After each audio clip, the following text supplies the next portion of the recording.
오늘 우리가 읽은 본문의 말씀 중심으로 의인은 그의 믿음으로 말미암아 살리라 라는 제목으로 우리 말씀의 은혜를 함께 나누기 원합니다. 이 하박국서는 좀 독특합니다. 하박국의 질문과 하나님의 답변으로 이루어진 선지서가 하박국서입니다. 유대인 교육을 하브루타 교육이라고 말하지 않습니까? 이 하브루타 교육의 핵심이 뭐냐면 대화입니다. 대화. 질문하고 답하고 질문하고 답하고.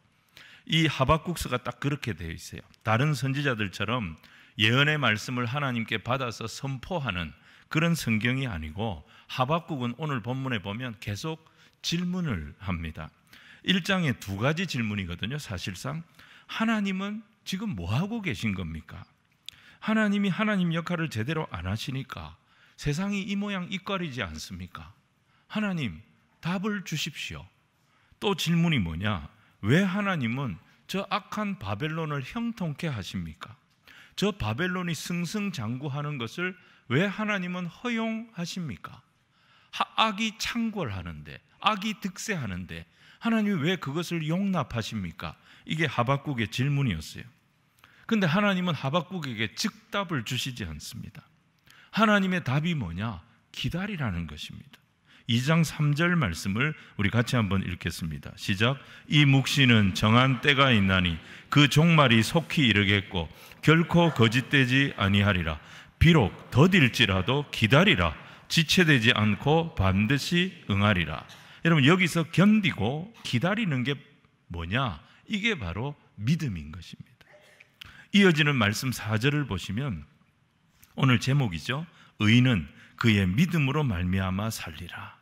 하나님은 믿음을 가지고 상황은 이해가 안 되지만 견디고 기다리는 그 사람을 4절에 뭐라고 부르십니까? 의인이라고 부르시는 것을 보게 됩니다. 여러분, 여기에 믿음에 해당하는 히브리어 단어가 에무나입니다. 견디다, 버티다, 기다리다 이런 뜻입니다.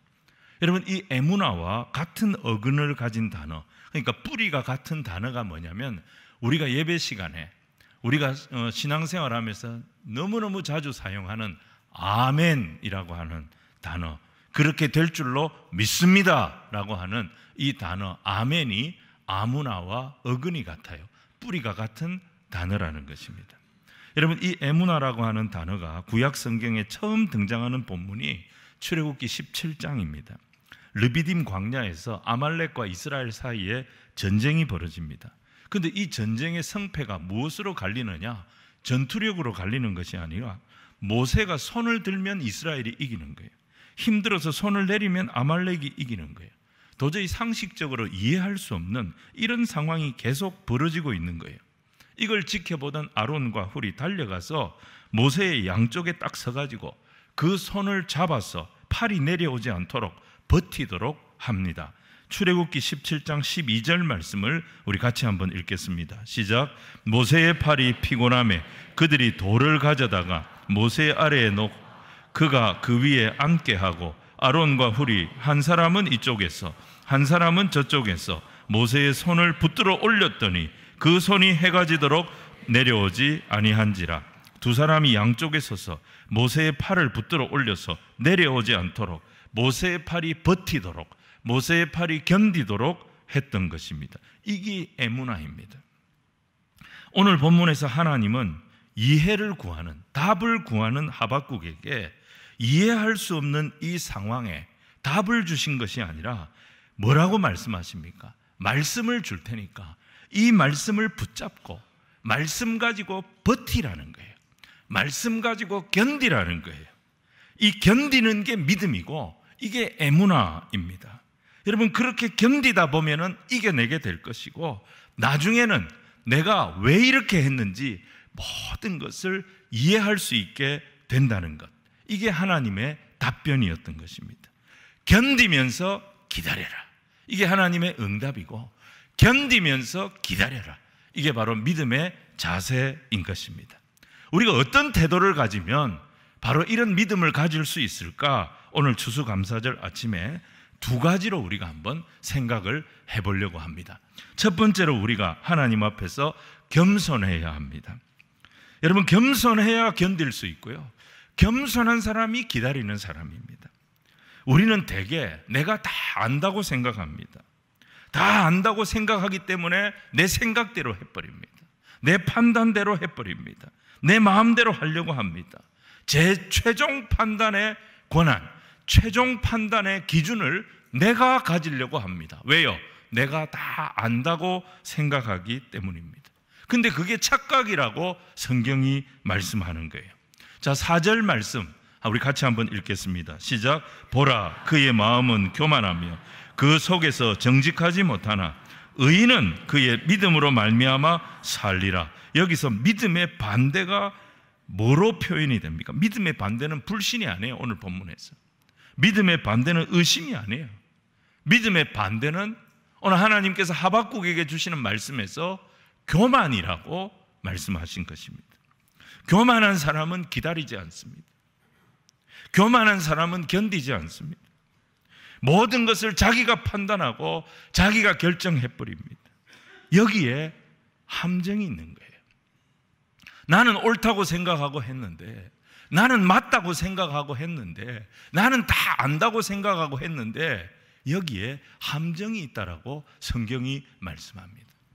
여러분, 신약 성경 야고보서 4장 13절 이하의 말씀을 보시면 어떤 사람이 도시에 나가서 1년을 머물며 장사를 해서 이익을 남기리라, 이런 희망찬 생각을 합니다. 여러분, 이런 희망찬 생각을 누구든지 할 수 있지요. 이게 이 사람의 포부였어요. 이 사람의 꿈이었어요. 근데 성경은 문제가 있다는 거예요. 이런 생각할 수 있지만 이런 생각을 할 때 여기에 문제가 있다는 것을 알아라는 거예요. 그 문제가 뭡니까? 우리는 내일 일을 알지 못한다는 것입니다. 야고보 사도는 묻습니다. 너희 생명이 무엇이냐? 너희 인생이 뭐와 같은 줄 아느냐? 너희는 잠깐 보이다 없어지는 안개와 같은 인생을 살고 있다. 네가 이걸 모른다. 야고보 사도가 그렇게 지적을 합니다. 여러분, 우리가 안개와 같은 인생을 살기 때문에 나는 내가 언제 죽을지도 내가 모르는 거예요. 무슨 일이 내 앞에 있을지도 내가 모르는 거예요. 안개가 자욱하면 코앞에 있는 위험 물체, 우리가 식별을 못합니다. 분별을 못합니다. 큰 사고는 안개 속에서 이루어지지 않습니까? 우리의 인생이 딱 이런 것입니다. 너무너무 변수가 많은 것이 우리 인생입니다. 그래서 우리는 누구를 의지해야 되느냐? 안개와 같은 내 판단을 의지할 것이 아니라 영존하시는 하나님, 절대 주권을 가지신 하나님을 의지하는 겸손한 주의 백성이 되어야 하는 것입니다. 이게 바로 겸손의 자세인 것이죠. 여러분, 우리에게는 소위 사회가 주입시켜준 그런 지식이 있습니다. 사회가 우리에게 인정해주는 성공 코스라는 게 있습니다. 다 사람들이 이것을 기대하고 이것을 꿈꾸며 살아갑니다. 그게 뭡니까? 중고등학교 다니면서 공부 잘해야 됩니다. 공부 잘해야 좋은 대학을 갑니다. 그래야 좋은 직장을 가질 수가 있습니다. 좋은 직장이 있어야 멋진 결혼을 할 수가 있습니다. 그래야 좋은 집을 장만할 수가 있고 남들이 부러워하는 괜찮은 자동차도 살 수가 있습니다. 풍족하게 살 수 있고요, 건강하고 여유 있게 마음껏 내 노후를 보낼 수가 있습니다. 이게 뭡니까? 우리 사회가 인정하는 소위 성공 코스입니다. 어릴 때부터 우리가 이 주입을 받습니다. 이 교육을 받습니다. 그래서 이게 잘 안 되면 사람들은 초조해합니다. 인생의 낙오자가 될까 봐 염려하고 걱정합니다. 반대로 이런 것들이 술술술술 잘 풀리면 어떻습니까? 대부분의 사람들이 교만에 빠지게 됩니다. 그래서 경건한 성도는 모든 것이 잘 풀릴 때에도, 사람들이 자기를 부러워할 때에도 우리의 태도는 교만하면 안 되는 거예요. 항상 더 엎드리고 더 낮아져서 더 겸손하게 주님을 의지하는 자가 경건한 성도고 지혜로운 성도인 것입니다. 왜 그렇습니까? 내 생명이 잠깐 보이다가 사라지는 안개와 같은 인생을 살고 있기 때문입니다. 여러분, 신학자들은 하박국서를 욥기의 요약본이다 그렇게 말합니다. 내용과 주제에 있어서 비슷한 면이 많기 때문입니다.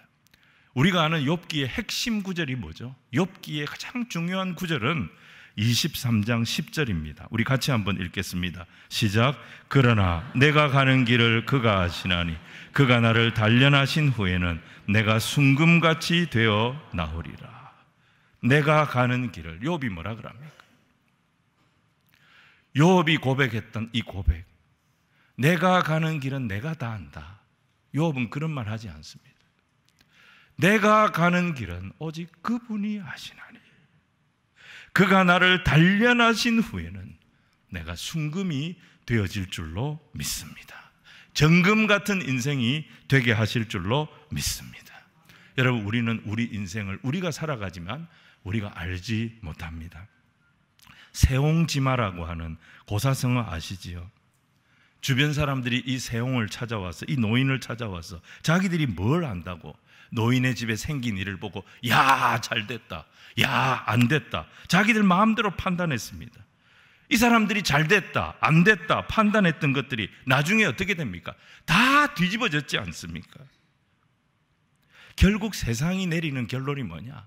성경도 그렇고 세상도 그렇고 우리 인생을 바라보며 이 세상 사람들도 내리는 결론이 뭐냐? 우리 인생은 알 수 없다는 것입니다. 우리 인생은 아무도 모른다는 것입니다. 오직 하나님만이 아십니다. 하나님은 창조주가 되십니다. 모든 것을 만드신 분이십니다. 그래서 하나님이 우리의 필요를 채워주실 때, 하나님이 우리의 길을 인도하여 주실 때, 하나님이 우리 가운데 함께 하실 때, 하나님이 내 삶의 공급자가 되어주실 때 우리 인생이 비로소 승리하는 인생이 될 줄로 믿습니다. 우리는 스스로를 만들지 못합니다. 우리는 스스로를 채운다고 채우지만 제대로 채우지 못합니다. 우리는 항상 뭐냐? 내 힘이 아니라 하나님이 주시는 은혜를 받아야 살 수 있습니다. 사랑도 받아야 살 수 있습니다. 위로도 받아야 살 수 있습니다. 지혜도 받아야 살 수 있습니다. 기회도 하나님께 받아야 살 수 있습니다. 축복도 하나님께서 주셔야, 그 복을 받아야 승리할 수 있는 것입니다. 그래서 우리는 항상 어떤 태도로 살아야 되느냐?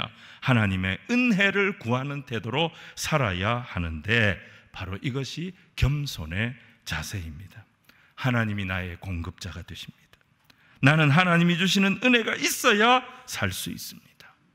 우리가 이 고백을 할 때, 이 관계 속에 하나님과 내가 거할 때, 겸손하게 하나님 앞에 무릎 꿇고 엎드릴 때 하나님께서 우리의 삶에 은혜를 더하여 주시고 우리의 삶이 하나님의 긍휼로 충만한 인생이 되어질 줄로 믿습니다.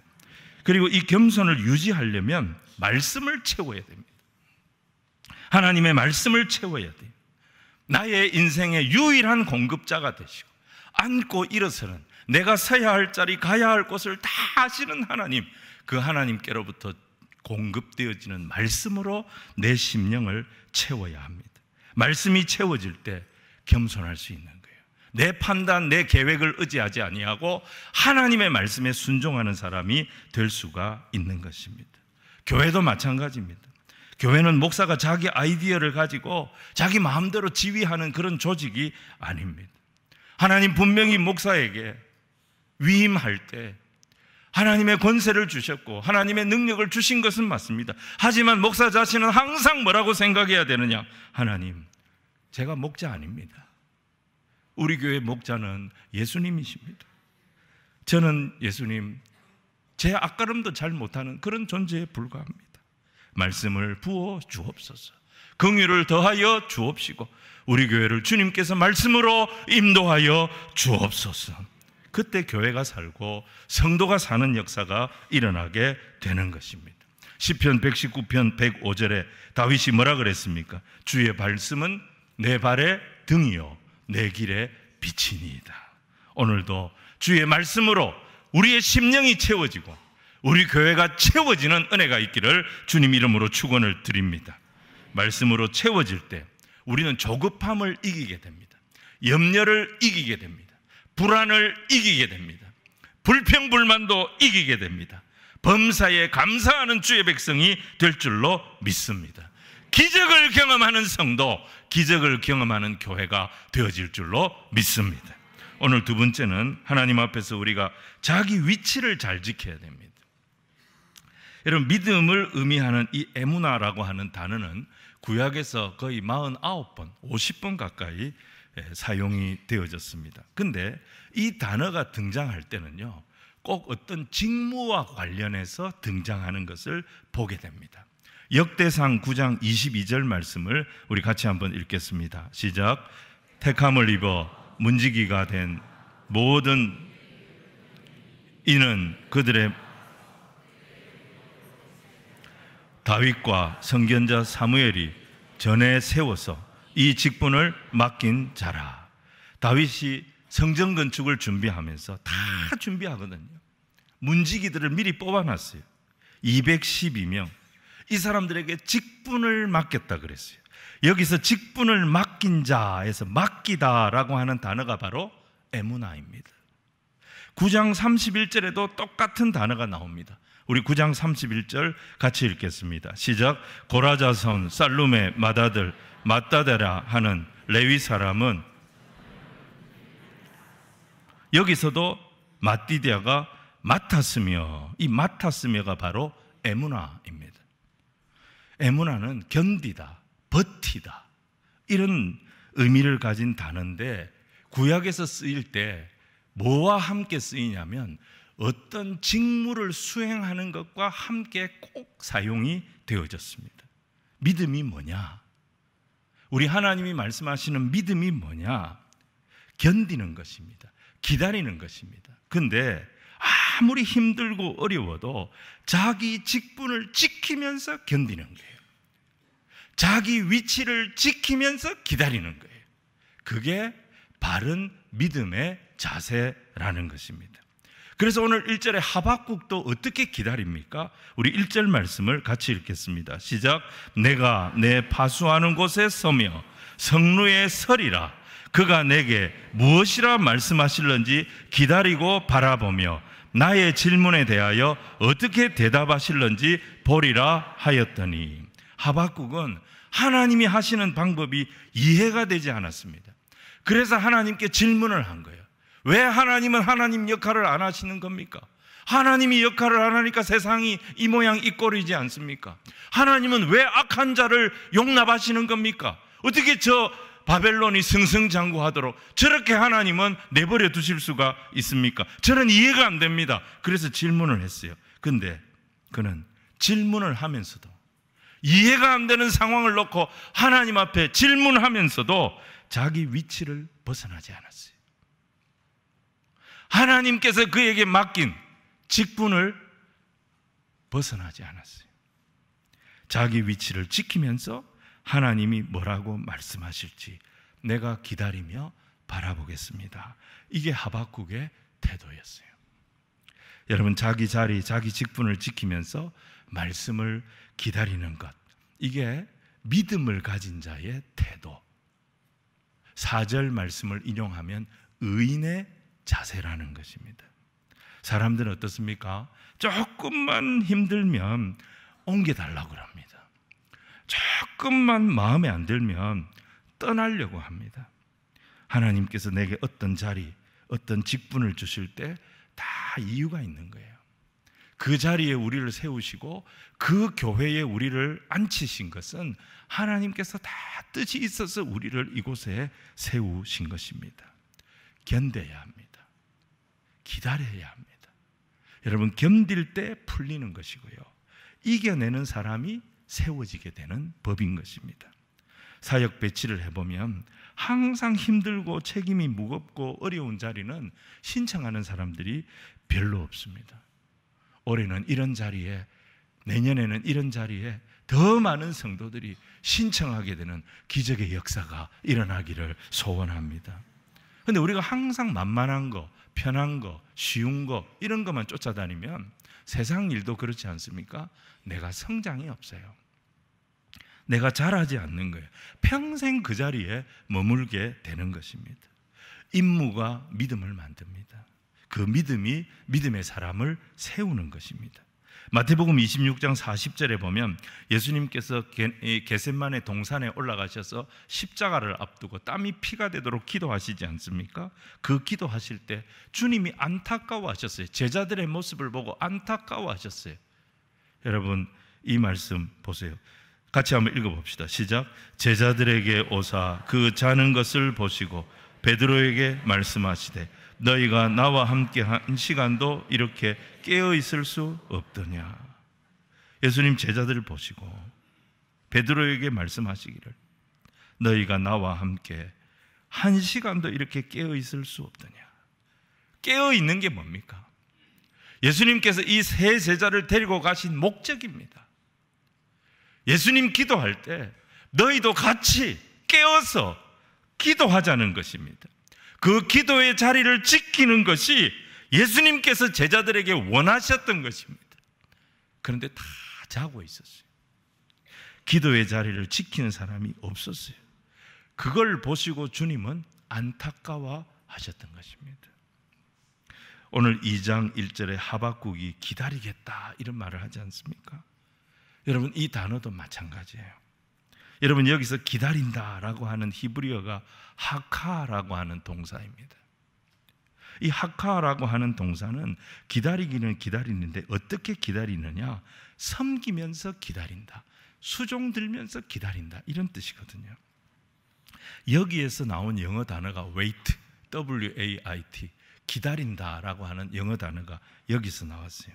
그런데 여러분, 이 wait라고 하는 이 동사에 사람을 뜻하는 전미어 웨이터 혹은 웨이트레스 이런 의미가 딱 붙게 되면 그냥 기다리는 사람이 아니에요. 웨이터, 웨이트레스는 그냥 기다리는 사람이 아니고 식당에서 손님을 수종 들면서 기다리는 사람, 그런 의미가 되는 것입니다. 여러분, 우리 신앙생활을 어떻게 해야 되느냐? 이렇게 해야 되는 거예요. 하나님이 내게 주신 자리를 지키는 거예요. 하나님께서 내게 주신 사명을 따라 섬기는 거예요. 섬기면서 기다리는 거예요. 하나님의 뜻을 주께서 맡긴 일을 감당하면서 기다리는 거예요. 그 자리에서 버티면서 주님의 뜻을 기다리는 거예요. 우리가 신앙생활을 이렇게 하다 보면 하나님은 반드시 약속하셨어요. 정하신 때에 깨달음을 주시고 우리의 눈이 열리는 역사가 일어나도록 인도하여 주신다고 말씀하셨습니다. 여러분, 하박국은 처음에 하나님에 대해서 이해가 안 돼서 질문을 하면서 하박국서를 시작했습니다. 어떻게 보면 그의 마음속에 불평이 있었어요. 그의 마음속에 불만이 있었어요. 이해할 수 없는 하나님에 대해 불평하면서 그가 질문을 시작했습니다. 하지만 하박국의 상황이 하나도 달라진 것이 없었지만 하박국 3장 17절 18절을 보면 그의 불평이 변하여 노래가 되는 것을 보게 됩니다. 17절 18절 말씀을 우리 같이 한번 읽겠습니다. 시작. 비록 무화과 나무가 무성하지 못하며 포도나무에 열매가 없으며 감람나무에 소출이 없으며 밭에 먹을 것이 없으며 우리의 양이 없으며 소양간에 소가 없을지라도 나는 여호와로 말미암아 즐거워하며 주의 구원의 하나님으로 말미암아 기뻐하리로다. 비록 여전히 변한 것은 아무것도 없지만 여전히 무화과 나무는, 여전히 포도나무는, 여전히 감람나무는, 여전히 우리에는, 여전히 외양간에는 내가 기대했던 것들이 채워지지 아니하고 내가 원했던 것들이 나타나지 않아도 나는 여호와로 말미암아 기뻐하며 나의 구원의 하나님으로 말미암아 기뻐하리로다. 하나님 이해할 수 없습니다. 하나님을 내가 이해할 수 없습니다. 그렇게 시작했던 그의 불평의 질문의 입술이 하나님을 찬송하는 입술, 달라지고 변한 거 아무것도 없는데도 하나님께 감사하는 입술로 그의 감사의 차원이 달라졌던 것을 보게 되는 거예요. 믿음의 차원이 달라졌던 것을 보게 되는 겁니다. 오늘 저와 여러분의 믿음의 태도가 이런 하박국의 태도처럼 우리가 있는 자리를 믿음으로 지키면서 하나님께서 우리에게 주시는 은혜의 때가 임할 때까지 주님을 바라볼 수 있는, 찬송하고 감사하며 기다릴 수 있는 저와 여러분이 다 되기를 주님 이름으로 축원을 드립니다. 오늘 말씀을 정리합니다. 우리는 많은 순간에 하나님께 나를 이해시켜 달라고 요구합니다. 그때 하나님이 주시는 답은 네가 어떻게 내가 하는 것을 다 이해하겠냐? 너는 나를 이해 못한다. 그래서 시작은 이해로 시작하는 것이 아니라 믿음으로 출발해야 된다, 이렇게 말씀하십니다. 근데 우리가 믿음을 가지려면요, 교만을 조심해야 됩니다. 겸손의 태도를 가져야 합니다. 겸손이 뭡니까? 내가 계획자가 아니고, 내가 판단자가 아니고, 내가 결정하는 사람이 아니라는 것입니다. 나는 오늘도 은혜를 받아야 살 수 있는 존재임을 인정하는 태도가 겸손의 태도입니다. 그리고 우리가 이 겸손을 지속하려면 하나님의 말씀으로 우리의 마음을 계속 채워야 합니다. 내 생각이 아니라, 내 판단이 아니라 하나님의 말씀에 순종하며 살려면, 겸손한 주의 백성의 길을 가려면 말씀이 내 심령에 채워져야 하는 것입니다. 그래서 주일마다 이곳에 와서 예배를 심고 말씀을 내 심령에 심고 새벽마다 주님 앞에 나와서 기도를 심고, 여러분, 그게 가장 하나님이 기뻐하시는 성도의 모습이 되는 것이고, 이게 겸손한 자세가 되는 것입니다. 그리고 또 하나는 뭐죠? 내 자리를 내가 잘 지켜야 합니다. 자리를 잘 지키면서 또 잘 섬기면서 하나님을 기다리는 거예요. 섬기면서 자기 자리를 잘 지키는 자에게 하나님은 깨달음을 주시는 거예요. 그 사람에게 하나님의 능력이 임하게 하시는 거예요. 그 사람에게 하나님 은혜를 베푸시는 거예요. 그래서 그의 입술이 어떤 상황에도 감사가 끊어지지 아니하고 찬양이 끊어지지 않는, 내 교만, 내 불안, 내 염려, 내 연약한 생각들 다 이기도록 하시는 하나님의 은혜를 경험하게 하시는 것입니다. 이게 바로 믿음을 가진 의인의 삶이라고 하박국서를 통해 오늘 우리에게 말씀하시는 것입니다. 사랑하는 성도 여러분, 이번 추수감사주일 정말 이런 감사가 우리 안에 있고, 이런 찬송이 우리 안에 있고, 우리 모든 성도들이 하나님이 기뻐하시는 의인의 길을 가는 주의 백성들이 다 되시기를 주님 이름으로 축원을 드립니다.